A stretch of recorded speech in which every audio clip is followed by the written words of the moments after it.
하나님 말씀 보겠습니다. 신약성경 마태복음 5장 8절, 신약성경 5페이지 마태복음 5장 8절 말씀 우리 같이 읽겠습니다. 시작. 마음이 청결한 자는 복이 있나니 그들이 하나님을 볼 것이며. 아멘. 에스겔 36장 말씀 한 번 더 보겠습니다. 구약성경 1208페이지 에스겔 36장 24절부터 27절까지 한 절씩 교독합니다. 내가 너희를 여러 나라 가운데에서 인도하여 내고 여러 민족 가운데에서 모아 데리고 고국 땅에 들어가서 맑은 물을 너희에게 뿌려서 너희로 정결하게 하되 곧 너희 모든 더러운 것에서와 모든 우상 숭배에서 너희를 정결하게 할 것이며 또 새 영을 너희 속에 두고 새 마음을 너희에게 주되 너희 육신에서 굳은 마음을 제거하고 부드러운 마음을 줄 것이며 또 내 영을 너희 속에 두어 너희로 내 율례를 행하게 하리니 너희가 내 규례를 지켜 행할지라. 아멘. 예, 말씀 보겠습니다. 오늘의 강론 제목은 순결이라는 말씀으로 우리 잠시 동안 말씀을 생각하겠습니다. 자, 순결이 뭐냐? 지금 우리는 하나님의 성품에 대해서 우리가 계속 다루는 중인데, 우리가 지난주에 첫 번째로 거룩함을 보았었고, 오늘은 순결을 이제 우리 함께 보겠습니다. 순결에 대해서 이렇게 되어 있습니다. 깨끗하다, 정결하다는 의미로 오염되거나 때묻지 않은 상태를 말합니다. 거룩과도 일맥 연결되는 부분이 있긴 한데, 깨끗하다, 정결하다. 그래서 오늘 우리가 순결을 이야기할 때에 우리는 이 정결이라는 의미로 말씀을 함께 생각할 수 있기를 원합니다. 이제 다음 주에는 설이 오게 되고요. 또 설 지나면 또 세상 사람 정월 대보름을 또 막 이야기하고 하죠. 그러면 또 막 이런 복조리 같은 것들 또 막 하게 될 텐데, 어느 나라 사람이라도 복을 싫어하는 사람은 없을 겁니다. 그죠? 다 복을 좋아합니다. 그런데 문제는 복이 무엇이냐라는 개념에 차이가 있겠죠. 성경에서는 이렇게 말합니다. 어떤 자가 복이 있느냐? 마음이 청결한 자는 복이 있나니 그들이 하나님을 볼 것이며. 마음이 청결한 자가 복이 있다. 이게 성경에서 말하는 복입니다. 하나님을 보고 천국을 누리게 되고 그런 것들이 복이라고 하는 것이죠. 우리가 먼저 살펴본 말씀은 마음이라는 단어입니다. 마음이 청결한 자가 복이 있다. 마음이 어디에 있느냐? 우리가 이 마음을 눈으로 볼 수 있느냐고 할 때 눈으로 볼 수 없습니다. 눈으로 볼 수 없지만 그러나 분명한 것은 마음이 있다라고 하는 것이죠. 우리 건강검진 받아보면은 머리부터 발끝까지 다 건강검진이 가능합니다. 근데 건강검진으로 보이지 않는 게 있습니다. 마음은 보이지 않습니다. 근데도 불구하고 분명 마음이 있다고 이야기를 합니다. 솔로몬이 이렇게 말합니다. 모든 지킬 만한 것 중에 더욱 내 마음을 지키라. 생명의 근원이 이에서 남이니라. 보이지 않지만 그러나 이 마음이 우리의 생명의 근원이다 라고 말하는 겁니다. 우리 흔히 하는 말대로 마음 먹기 나름이다 라는 말이 있습니다. 마음을 어떻게 먹느냐에 따라서 선을 행할 수도 있고 악을 행할 수도 있다라고 하는 것입니다. 이 마음으로 생명을 택할 수도 있고 죽음을 택할 수도 있다는 것입니다. 그러니까 흔들리지 않아야 될 것은 임플란트가 아니라 우리의 마음입니다. 네. 요즘 광고하는 거 보면은 당신의 임플란트 흔들리지 말아야 됩니다 라고 말하는데 더 중요한 것은 마음이에요. 마음이 흔들리면 안 돼요. 자, 마음이 우리가 어디 있는지 모르겠지만 그러나 분명한 것은 마음은 있더라는 것입니다. 자, 이 마음이 뭐냐 라고 할 때 어떤 분이 이렇게 네 가지로 말을 하더라고요. 첫 번째는 감정이나 사고의 중심지. 머리가 생각을 하지만 마음도 사고를 하더라는 것입니다. 감정을 느끼는 게 마음이더라는 것이죠. 그리고 감정, 욕망, 열정의 중심지. 그렇죠. 마음이 뜨거워져야 되고 가슴이 뜨거워져야 된다고 말할 때 그 마음을 말합니다. 자, 사고와 이해의 중심지. 종교적이며 도덕적 행동을 결정하는 근거. 이런 것들을 이론적으로 마음이라고 이야기를 합니다. 그런데 결론적으로는 이 마음이라는 것은요, 우리의 인격 그 자체다. 이렇게 말할 수 있습니다. 인격은 뭐냐? 지, 정, 의. 이 세 가지를 동반하는 거죠. 아는 것을 이야기합니다. 그리고 느끼는 것을 이야기합니다. 그리고 결단하고 행하는 것까지도 포함을 시킬 수 있습니다. 그렇기 때문에 마음이라는 것은 우리의 인격과 동일한 것이다 라고 말을 할 수 있겠고요. 이 마음은 우리의 살아있는 동안에는 사라지지 않는 그러한 것이다 라고 말을 할 수 있습니다.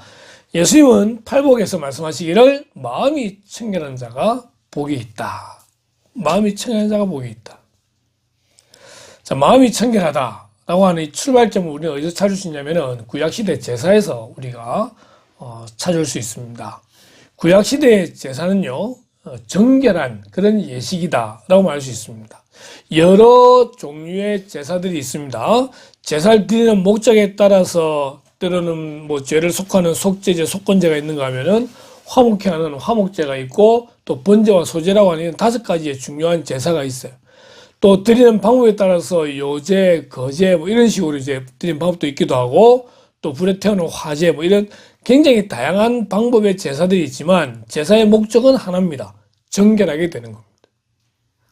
짐승을 태워서 하나님께 드림으로써 자기의 죄가 용서되어진다라고 말하는 그것이 정결 예식이고 구약시대의 제사였다라고 하는 것이죠. 신약시대 와서는 더 이상 제사가 필요 없습니다. 왜요? 십자가에 예수님께서 단번에 희생제사를 드렸기 때문에 더 이상의 제사가 필요 없이 예수 그리스도를 믿음으로 우리의 모든 죄가 다 용서되어지고 정결하게 되더라는 것입니다. 여러분, 죄 없는 사람은 아무도 없습니다. 이미 엄마 뱃속 잉태될 때부터 우린 죄를 가지고 잉태됩니다. 그렇기 때문에 죄인이기 때문에 우리는 또 죄를 짓게 되더라는 것이죠. 여러분, 구약성경에 이사야라는 선지자가 나옵니다. 이사야는요, 왕궁의 선지자입니다. 왕을 대상으로 해서 하나님의 말씀을 전하는 선지자인데 이 선지자가 우시야라는 왕이 죽었을 때에 위기감을 느끼게 됩니다. 52년 동안 나라를 다스렸던, 죽기 전까지는 하나님을 잘 섬겼던 그런 왕이 죽었기 때문에 이제 나라의 심히 걱정하는 마음으로 성전에 가서 엎드렸어요. 근데 그 성전에 가서 하나님을 보게 되는 것이죠. 천사들이 날아다니면서 거룩을 외치는데 하나님의 거룩하심을 직접 보게 된 이사야. 그래도 왕궁의 선지자고 하나님의 선지자인 자기는 나름 스스로는 깨끗하다고 생각했었다는 거예요. 그런데 하나님을 뵙고 나니까 자기는 이제 죽을 만큼의 죄인이더라는 것입니다. 나는 입술이 부정한 사람이요, 나여 망하게 되었다. 이게 원래는 이제 나는 죽게 되었다 이런 말이에요. 나는 입술이 부정한 백성 중에 거주하면서 만군의 여호와이신 왕을 배웠는데 난 이제 죽게 되었다 라고 할 때에 스랍 중에 하나가 부젓가락으로 제단에서 집은 바 핀 숯을 손에 가지고 와서 입술에 댐으로 말미암아 악을 제하고 죄를 사하게 되더라는 것입니다. 상징적인 내용입니다. 제단의 숯불. 이 제단 숯불은요, 항상 꺼지지 않아야 되는 그러한 숯불인데 이 숯불을 가지고 와가지고 그의 입술을 지졌다는 거예요. 죄를 지었는데 왜 입술일까? 아까 우리 좀 전에 볼 때에 이렇게 말하죠. 나여 망하게 되었도다. 나는 입술이 부정한 사람이요. 이사야는 하나님의 메시지를 전하는 사람입니다. 그 입이 상징입니다. 그래서 그 입을 제단 숯불로 지짐으로써 그의 죄를 용서하게 되는 그런 이제 상황이 나오게 되는 겁니다. 이사야는 자기가 죄인이었고 죽게 되었다고 했을 때에 그 스랍에 제단 숯불에 그걸로 입술을 지짐으로 용서되어지는 이런 이제 과정을 거쳤다고 한다면은 이제 신약시대 사람 우리는 더 이상 어떤 제사가 아니라 이제는 예수 그리스도의 십자가로 말미암아 우리는 정결하게 되고 깨끗하게 되었다라고 하는 것입니다. 무엇으로 우리의 죄를 씻을 수 있느냐라고 할 때에 우리의 죄를 씻을 수 있는 그 어떠한 것도 이 세상에는 존재하지 않는다라는 것을 기억해야 됩니다. 오직 예수 그리스도의 십자가, 그것이 우리의 죄를 깨끗하게 하고 정결하게 하더라는 것입니다. 그러기에 우리는요, 우리의 신분을 다시 한 번 더 기억해야 됩니다. 이제 더 이상 우리는 죄인이 아니라 예수 그리스도의 십자가로 말미암아 깨끗해진 의인이라는 것을 기억을 해야 되고, 우리는 그러한 정결하고 청결하고 순결한 성도가 되어야 되는 것입니다. 그래서 우리는 요한계시록에 보면은 흰옷 입은 성도다라고 표현할 수 있겠죠. 진짜 어렵게 운전해서 가는데 신호등을 넣는데 색이 두 가지밖에 없어요. 옷이 하나는 검은색, 하나는 하얀색. 진짜 신호등 건너가는데 수십 명의 사람들 딱 분류해야 될 때 두 개예요. 우리는 무슨 옷 입은? 흰 옷 입은 성도. 흰 옷 입은 성도. 검은 옷도 지금 몇 명이 보이는데 흰 옷 입은 성도. 아시죠? 그 검은 옷을 말하는 게 아니라는 것을 우리는 예수 그리스도로 말미암아 우리의 모든 죄가 깨끗함을 받은 그런 하나님의 백성임을 기억해야 됩니다. 자, 마음이 청결한 자가 받는 복이 있습니다. 하나님을 보게 된다는 것입니다. 하나님은 보이는 분이 아니에요. 일단 영적으로 그분은 영이시기 때문에 눈에 보이는 분이 아닙니다. 자, 그러나 우리가 요한계시록에서 보듯이 또한 좀 전에 이사야서를 보듯이 하나님을 보더라는 거예요. 보더라는 거예요. 근데 누가 볼 수 있느냐? 마음이 청결한 자가 하나님을 볼 수 있다는 거예요. 다시 말하면은 예수 그리스도로 말미암아 그 모든 죄를 씻김 받은 하나님의 자녀가 이제는 하나님을 보게 된다는 거예요. 이 본다는 다른 말로 표현한다면은 하나님 앞에 나아갈 수 있다는 거예요. 죄가 있는 사람은 하나님 앞에 나아갈 수 없어요. 그 옛날 이스라엘 백성들이 성전에 간다 하더라도 지성소에 들어갈 수 없었던 것과 마찬가지로 막혀져 있어요. 하나님은 계시 외에는 하나님을 알 수 있는 방법이 없는 거예요. 그런데 예수 그리스도로 말미암아 그분을 믿음으로 죄가 용서되어지고 마음이 청결하게 된 자들은 이제는 하나님께 나아갈 수 있고 하나님을 보게 되더라는 것입니다. 다르게 표현한다면은 하나님 앞에 예배하는 자가 된다는 것입니다. 아무나 하나님 앞에 나아갈 수 없어요. 아무나 하나님께 예배할 수 없어요. 마음이 청결한 자가 하나님을 보게 되고 하나님께 나아갈 수 있게 되고 하나님 앞에 예배할 수 있더라는 것입니다.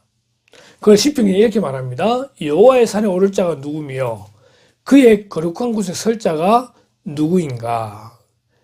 여호와의 산에 오를 자, 그의 거룩한 곳에 설 자, 어쩌면 이 부분은 여호수아서의 말씀을 우리가 함께 인용할 수 있습니다. 이 산으로 와서 하나님 앞에 예배하라. 여호와의 산, 그의 거룩한 곳, 신약시대 이곳은 지금의 교회를 말합니다. 누가 여호와의 산에 올 수 있고 누가 그의 거룩한 곳에 서서 하나님 앞에 예배할 수 있느냐라고 할 때 사전에 보니까 첫 번째 손이 깨끗하며 손이 깨끗해야 된다고 말해요. 손이 깨끗한다는 말은 보여지는 부분이에요. 그 외형적으로 깨끗해야 되고요. 외형적으로 순결해야 되고요. 외형적으로 정결해야 된다는 거예요. 그의 찬양한다면은 그의 외모의 모습들을 통하여서 성도의 삶을 통하여서 정결한 삶, 순결한 삶을 보여주어야 된다라고 하는 것입니다. 이 순결한다는 것은 물론 세상적으로 말하는 순결도 포함되겠지만은 그 마음에 다른 마음을 품지 아니하고 하나님께로 향하는 마음을 가지고 있는 것을 이야기하기도 합니다. 우리의 마음이 나누지 아니하고 온전히 하나님께로 향하는 부분, 그것을 우리는 손이 깨끗하다라고 말할 수 있고요. 두 번째로는 마음이 청결하다. 손이 외형적이라고 한다면은 마음은 내부에 있는 거죠. 이 마음이 청결하고 거룩하고 깨끗하고 순결하고 그렇게 표현할 수 있는 거예요. 좀 전에 읽었던 마태복음 5장 8절에도 마음이 청결한 자가 복이 있나니 누가 여호와의 산에 오를 수 있습니까? 마음이 청결한 자가 여호와의 산에 오를 수 있습니다. 다시 한번 표현한다면은 이 마음이 예수 그리스도로 말미암아 변화되어야 되고 청결하게 되어야 된다는 것입니다. 그리고 뜻을 허탄한 데 두지 아니하며 거짓 맹세하지 아니하는 자가 여호와의 선에 오를 수 있다라고 말을 하고 있습니다. 자, 그래서 우리는 예수 그리스도로 말미암아 우리의 마음이 또 우리의 손이 깨끗해지고 정결함으로써 항상 하나님께 예배하는 자로 서야 된다는 것입니다. 다르게 표현한다면은 우리가 주일날 예배하러 나올 때마다 내가 과연 깨끗했는지 마음이 청결했는지를 다시 한 번 더 돌이켜보고 그리고 와서 회개하고 다시 한번 힘을 얻고 나아가는 그것이 예배가 되어져야 된다고 하는 것입니다. 그래서 우리는 주일마다 올 때마다 회개합니다. 회개할 때 다른 사람들은 도대체 무슨 그런 잘못을 많이 지었길래 회개하냐고 말하지만은 우리의 모습을 돌이켜볼 때마다 우리는 항상 죄에 노출되어져 있고 또 넘어지고 실패하더라는 것입니다. 그럴 때마다 주님 앞에 나와서 다시 한번 회개하고 다시 한번 마음을 정결하게 하고 다시 정결한 삶을 살겠노라 다짐하고 나아가는 그런 은혜가 우리 가운데 주어져 있다고 하는 것이죠. 우리가 여호와의 산에 오르기를 바라고 그의 거룩한 곳에 서는 은혜가 있기를 주님의 이름으로 축원합니다. 자, 이런 정결한 자에게 주시는 몇 가지 약속들이 있게 되는데 첫 번째 하나님의 약속이 오늘 읽었던 에스겔 30장 24절부터 27절까지 보게 되면은 네 가지의 약속을 하고 계신 것을 보게 됩니다. 정결도 그 중에 약속이 하나인데 먼저 24절을 보니까요. 내가 너희를 여러 나라 가운데에서 인도하여 내고 여러 민족 가운데에서 모아 데리고 고국 땅에 들어가게 하시겠다라고 하는 것입니다. 자, 에스겔은요 이런 겁니다. 우리가 구약시대의 대선지자를 굳이 분류하자면은 이스라엘 나라가 멸망하기 전에 선지자가 있습니다. 이사야. 이스라엘 나라가 멸망할 때 선지자가 있습니다. 예레미야. 그리고 나라가 망한 다음에 선지자가 있습니다. 에스겔과 다니엘입니다. 그러면은 이사야의 메시지는 뭡니까? 회개하라는 거예요. 회개할 때 하나님께서 이 나라를 살려주실 것이다. 이게 이사야예요. 예레미야, 나라 망할 때예요. 왜 나라가 망하느냐? 하나님의 말씀을 떠났기 때문에 이스라엘이 망한다라고 하는 거예요. 그렇기 때문에 회개하라 라고 말하는 거겠죠. 에스겔, 다니엘, 나라 망한 다음입니다. 나라 망한 다음에 이들이 주는 메시지는 뭐예요? 하나님께서 다시 이 땅을 회복시키실 것이다. 이게 메시지. 회복시키실 건데 에스겔이 말이거죠. 너희를 여러 나라 가운데서 인도하여 내고 다시 고국 땅으로 인도하게 될 것이다. 고향이라는 거는 좀 더 의미가 다른 것 같아요. 물론 저는 이제 부산이 고향이다 보니까 또 계속 부산 살았기 때문에 별로 거기에 대한 생각이 많지 않지만 시골이나 또는 타지에 있는 분들 같은 경우에 대화를 나누다 보면은 고향에 대한 그리움이 있는 것 같아요. 이스라엘 나라 보십시오. 나라가 망했습니다.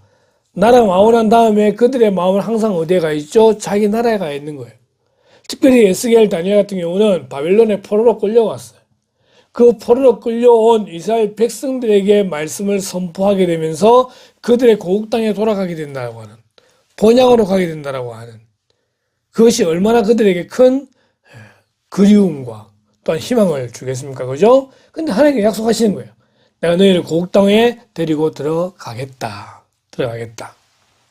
이걸 두 번째 말씀과 함께 연결시켜 줄게 되는데, 거기 보니까 많은 맑은 물을 너희에게 뿌려서 너희로 정결하게 하겠다는 것입니다. 고국 땅으로 데리고 가서 너희를 정결하게 하겠다. 정결하게 함으로써 모든 더러운 것, 모든 우상 숭배에서 정결하게 할 거다라고 말씀하고 있죠. 이 두 가지, 모든 더러운 것과 모든 우상 숭배, 이것들이 우리를 더럽게 만들고 하더라는 것입니다. 근데 거기서 내가 너희를 정결하게 할 것이다. 이 정결, 우리에게 오늘 하나님 말씀이죠. 순결하라, 정결하라, 청결하라 말하는데 이것이 우리 마음대로 되는 게 아니더라는 것입니다. 내가 정결하고 싶다고 정결하게 되는 게 아니더라는 거예요. 누가 도와주셔야 돼요? 하나님께서 도와주셔야 돼요. 하나님께서 우리를 고향으로 가게 한다는, 하나님의 자녀가 되게 한다는 말과 동일하다 볼 수 있고요. 하나님의 자녀가 되어서 정결하게 하시겠다라고 말씀하고 있습니다. 오늘 좀 전에 불렀던 찬양을 사실 이걸 불러 했던 게 아니었는데 계속 설교를 준비하는 가운데에 이 찬이 계속 생각이 나더라고요. 정결하게 하는 셈이. 우리가 맑은 물, 이 맑은 물은 세례를 생각나게 하기도 하잖아요. 그죠? 생각나게 하기도 하는데 어쩌면 그 다음 나오는 말씀과 연결될 수도 있습니다. 성령께서 우리에게 함께 하셔서 우리의 모든 죄를 깨끗하게 하시고 정결하게 하셔야 된다. 첫 번째는 우리를 고향 땅에 들어가게 하신다. 두 번째는 맑은 물을 뿌려서 우리를 정결하게 하신다. 세 번째 약속입니다. 또 새 영을 너희 속에 두고 새 마음을 너희에게 주되 너희 육신에서 굳은 마음을 제거하고 부드러운 마음을 줄 것이며 새 영을 부어주신다는 거예요. 새 영이 우리 가운데 있기 때문에 우리의 마음도 새로운 마음으로 변화되게 되더라는 것입니다. 이전의 마음은 어떤 마음이었느냐? 굳은 마음입니다. 이 굳은 밑에 보면은 숫자 1이 적혀져 있는데 그 숫자 1 밑에 적혀진 말을 보니까 돌이라고 되어 있어요. 굳은 마음이 어떤 마음이냐? 돌 같은 마음이다. 성경이 이걸 관주라 그러는데 1번 적혀져 있죠.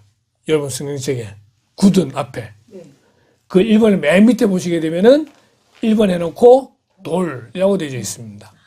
그러니까 이 굳은이라는 마음을 다르게 표현한다면은 돌 같은 마음이에요. 여러분 굳은 마음, 돌 같은 마음 뭐 심겨질 수 있습니까? 안 심겨져요. 안 심겨져요. 마태복음 13장에 보면은 네 가지 마음밭에 대한 비유가 등장하죠. 마음밭입니다. 예수님 비유로 말씀하십니다. 어떤 사람이 씨를 뿌리는데 어떤 건 씨는 길가에 떨어지더라는 겁니다. 길가에 떨어지다 보니까 딱딱해가지고 씨가 심겨지질 않아요. 그 씨가 그대로 있잖아요. 새가 와서 이걸 쪼아 먹더라는 것입니다. 씨앗의 목적은 뭐죠? 열매를 맺는 거예요. 근데 땅에 심기기도 전에 사라져 버리는 거예요. 그 다음에 돌밭이 있습니다. 돌밭에 흙이 조금은 있는 것 같아요. 그러니까 이 딱 씨가 심겨져가지고 뿌리를 조금 내리는데 전부 돌이니까 더 이상 깊이 뿌리를 내리지 못하고 하늘의 햇빛 때문에 말라 죽더라는 겁니다. 이게 돌밭이에요. 돌밭. 세 번째 가시들기밭이 있죠. 가시가 자라는 거 보면은 이 땅은 좀 괜찮아요. 그런데 자라다가 이리 찔리고 저리 찔려가지고 결국은 죽고 마는 거예요. 네 번째는 좋은 땅은 어떤 밭이죠?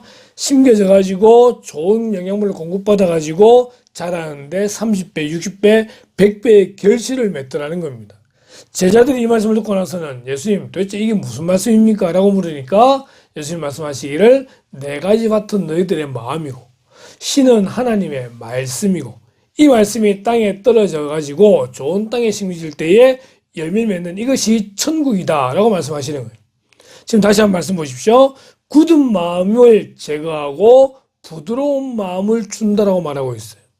우리 마음 가운데에 길가와 같은 때론 돌밭과 같은 가시떨기 같은 그런 마음들을 다 제거해버리고 좋은 땅에 그런 마음을 주신다라고 하는 것입니다. 우리의 마음속에 길가와 같이 말씀을 받는데 무조건 튕겨내는 그런 마음이 있습니다. 돌밭은 어떤 거예요? 뿌리를 내리는데 깊이 뿌리를 내리지 못해요. 믿음이 약한 거예요. 믿음이 약하다 보니까 믿음이 자라지 못하다 보니까 조금만 어려움이 생기면은 그냥 그 믿음을 떨쳐버리고 마는 거예요. 햇빛에 노출된다는 말이 그런 고난을 이야기하는데 세 번째 가시떨기는 고난 중에서도 그냥 단순한 고난이 아니라 조금 세게 오는 그런 고난들이 있어요.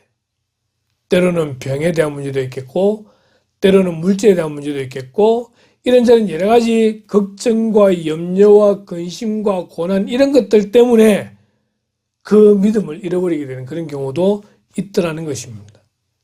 우리의 마음밭이 좋은 땅처럼 부드러운 마음처럼 되어져야 돼요. 여러분 화가 많다고 말합니다. 요즘 세상이 워낙 화가 많은 분노 조절 시대에 살다 보니까 조그만 일에 부딪혀도 우리의 마음이 그냥 화가 나서 어찌할 줄 모르는 그런 모습을 보게 되잖아요. 그죠? 이 굳은 마음이에요. 굳은 마음이에요. 상대방의 말을 듣지 않냐고 내 주장만 하는 그런 마음, 그게 굳은 마음이에요. 말씀을 받아들이지 않냐고 말씀을 튕겨내는 마음, 굳은 마음이에요. 이 굳은 마음이 변해서 부드러운 마음으로 변화되어져야 된다는 것입니다. 누가 그 일을 하게 하십니까? 성령께서 그 일을 하게 하십니다. 우리의 마음이 날마다 새로워져야 됩니다. 여러분 고린도후서 5장 17절에 보니까요. 그런즉 누구든지 그리스도 안에 있으면 새로운 피조물이라. 이전 것은 지나갔으니 보라 새 것이 되었도다. 지난주 말씀에 사도 바울이 그랬죠. 난 날마다 죽노라. 난 날마다 죽노라. 죄와 관계된 굳은 마음에 나는 날마다 죽고 하나님에 의해서 날마다 새로운 피조물로 새 것이 되어지고 새로운 마음을 품고 부드러운 마음을 품는 그런 저와 여러분 되기를 주님의 이름으로 축원합니다. 하나님의 약속입니다. 부드러운 마음을 줄 것이다. 그 네 번째 약속은 이거죠. 또 내 영을 너희 속에 두어 너희로 내 율례를 행하게 하리니 너희가 내 규례를 지켜 행할지라. 결국은 말씀에 순종하는 성도가 되도록 만든 하나님의 목적을 볼 수 있습니다. 내 영을 너희 속에 두어 너희로 내 율례를 행하게 하리라 라고 말씀합니다. 말씀을 말씀으로 받는 것은 누가 있을 때 가능하냐면 성령님이 계실 때 가능합니다. 성령님이 내 마음속에 계셔서 하나님의 말씀을 말씀으로 대하는 거예요. 여러분, 이 성경을 우리가 읽는다고 할 때에 교회 다니지 않는 사람도 성경 읽을 수 있어요. 예수 믿지 않는 사람도 성경을 읽을 수 있어요. 많은 소설가들이 성경을 읽습니다. 그런데 중요한 것은 이 성경이 하나님의 말씀이라고 믿고 있는 사람이 많지 않다는 것입니다. 하나님의 말씀인데 우리는 믿기로는 글자 한자 한자까지도 하나님께서 영감을 주셨다라고, 그래서 모든 말씀이 하나님의 말씀이라고 우리는 믿는다라는 것입니다. 자유주의 신학자들은 말하기를 어떤 것은 하나님의 말씀이고 어떤 것은 아니다라고 말하는 사람도 있습니다. 글을 기록하는 사람이 자기 생각을 넣었다는 거죠. 그렇기 때문에 읽다가 감동받으면 그건 하나님의 말씀이고 감동이 없으면 하나님의 말씀이 아니고라고 말하는 그런 신학자들은 자유주의 신학자라고 말합니다. 그러나 우리는 그 이론을 배척합니다. 우리는 창세기부터 마지막 요한계시록까지 모든 말씀이 하나님께서 영감하셨다고 말합니다. 처음에 글을 적었던 히브리어로 적었을 때 다시 히브리어가 헬라어로 바뀌게 되고 또 헬라어로 글을 적게 되고 이것이 독일어로 영어로 우리나라 말로 바뀌어지는 모든 번역 과정에서조차도 하나님은 영감하셔서 우리에게 가장 완벽한 하나님의 뜻을 기록한 이 성경 우리에게 주어졌다 우리 믿게 되는 것이죠. 그것을 누가 믿게 하시느냐? 성령 하나님께서 믿게 하신다는 것입니다. 그리고 그 성령께서 우리가 성경을 읽을 때에 감동을 주셔서 우리에게 하나님 말씀으로 다가오게 하는 그 말씀들을 기억하고 우리는 순종하는 그런 성도가 되어야 되는 것이죠. 말씀은 순종하지 아니하면은 나와 아무런 관계가 없습니다. 하나님 이스라엘 백성들에게 내 율례를 행하게 하겠다. 결국 그들을 정결하게 하셔서 하나님께서 원하신 건 뭐냐면은 그들이 정결한 성도로서 하나님의 말씀대로 순종하는 그 하나님을 원하고 계시더라는 것입니다. 마음이 청결한 자에게 하나님은 하나님을 볼 것을 복을 약속하셨습니다. 하나님을 본다는 것은 예배한다는 것입니다. 예배할 때에 하나님의 말씀을 통하여 우리의 마음이 변화되어지게 되고 이 말씀 받았던 말씀대로 순종하며 사는 그런 삶을 살 것은 하나님 우리에게 요구하고 계십니다. 그럼 우리는 어떻게 살아야 됩니까? 오늘 주보에 그림 보니까 되어 있습니다. 피로써 정결하게 되나니 피 흘림이 없은즉 사함이 없느니라.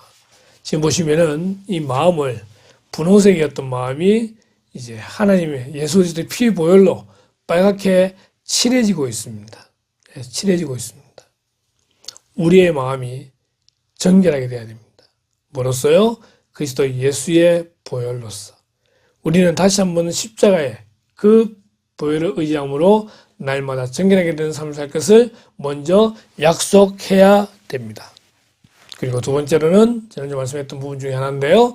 에스겔 47장에 가게 되면은 성전 문지방에서 물이 흐르는데 이 문을 천척을 잽니다. 한 척이 한 뼘이에요. 이렇게 천척을 재고 건너라고 하니까 처음에는 물이 발목까지, 그 다음 두 번째로는 물이 무릎까지, 세 번째로는 물이 허리까지, 마지막에는 수영을 해야 될 정도로까지 물이 넘치더라는 것입니다. 이 물이 성전에서 나오기 때문에 우리는 생명수라고 말을 합니다. 그러면서 우리는 이 물을 성령님이라고 이야기하게 됩니다. 성령이 내 발까지 지배하고 내 무릎까지 지배하고 내 허리까지 지배하고 내 온몸을 지배하는 이 모든 과정 가운데 우리는 마지막 나의 온몸을 지배하셔서 나를 진행하실 수 있도록, 그렇게 할 때 우리는 성결할 수 있고 거룩할 수 있고 정결할 수 있고 순결할 수 있다는 것입니다. 발목까지면은 나머지 부분 내 마음대로 할 수 있다는 거예요. 무릎이면은 무릎 이상 내 마음대로 할 수 있다는 거예요. 허리 절반쯤 되지만 여전히 내 마음대로 할 수 있는 부분들이 있습니다. 우리가 우리의 마음대로 하게 되면 어떻게 돼요? 우리는 더러워집니다. 내 마음대로 하게 되면은 우리의 마음의 우상 숭배를 하게 된다는 것입니다. 온전히 성령에 잠기게 될 때 우리는 정결을 유지할 수가 있다는 것입니다. 그래서 우리는 이 한 주간 지내면서 나는 하나님의 사람이라는 거, 그리스도의 피로 정결하게 된 존재라는 거, 그래서 나는 성령으로 의하여 온전히 지배를 받고 거룩하고 정결한 삶을 살기로 다짐해야 된다는 것입니다. 그래서 이끄시는 대로 순종하며 살겠습니다. 결단해야 되는 거예요. 이번 한 주간 어떤 삶을 살기를 원하냐면은 말씀 묵상하는 가운데 하나님 주시는 말씀이 있을 겁니다. 이런 상황 가운데 정결한 것은 이것이다 라고 주시는 말씀이 있으면 그 말씀을 묵상하면서 그대로 순종하며 살아가기를 원하는 것입니다. 나는 구별된 하나님의 백성입니다. 우리는 말씀에 순종하며 살아가는 그런 성도 되시기를 주님의 이름으로 축원합니다. 기도하겠습니다.